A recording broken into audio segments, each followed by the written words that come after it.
Praise the lord. ప్రభువైన యేసుక్రీస్తు నామమున ఈ ఉదయకాల సమయంలో మీ అందరికీ నా యొక్క వందనాలు. అందరూ బాగున్నారా? ప్రతిదినం దేవుడిచ్చే వాగ్దానం ద్వారా ఎంతగానో బలపడుతున్నారని విశ్వసిస్తున్నాను. మరి ఈ ఉదయం దేవుని వాక్యాన్ని చదువుకుందాము. హోషేయ గ్రంథము 14వ అధ్యాయము 9వ వచనము. ఏలయనగా యెహోవా మార్గములు చక్కనివి, నీతిమంతులు దానిని అనుసరించి నడుచుకుందురు. ఆమేన్. దేవుడు చాలా చక్కటి వాగ్దానాన్ని మనకు అందించున్నాడు. హోషేయ 14:9లో దేవుని వాక్యం మనకు సెలవిస్తున్న ప్రకారము, దేవుని మార్గములు చక్కనివై ఉన్నవి, నీతిమంతులు దాన్ని అనుసరించి నడుచుకుందురని దేవుని వాక్యం మనకు సెలవిస్తుంది. అవును, చక్కనైన మార్గములో ఆయన ప్రతిదినము మనల్ని నడిపిస్తున్నాడు.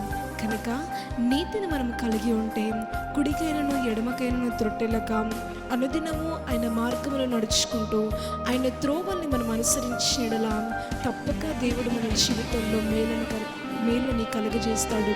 ఎందుకంటే మేలు చేసే దేవుడు మన పక్షంలో ఉన్నాడు. ఆయన త్రోవలో మనం నడువగోరుతున్నాము కాబట్టి నీతిమంతులమై ఇక మీదట ఆయన త్రోవలో మనం నడుచుకుందాము.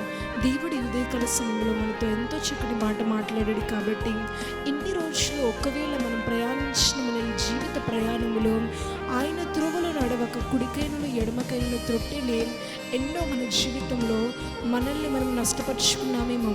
కానీ ఈరోజు దేవుడు మనతో మాట్లాడుతున్నాడు.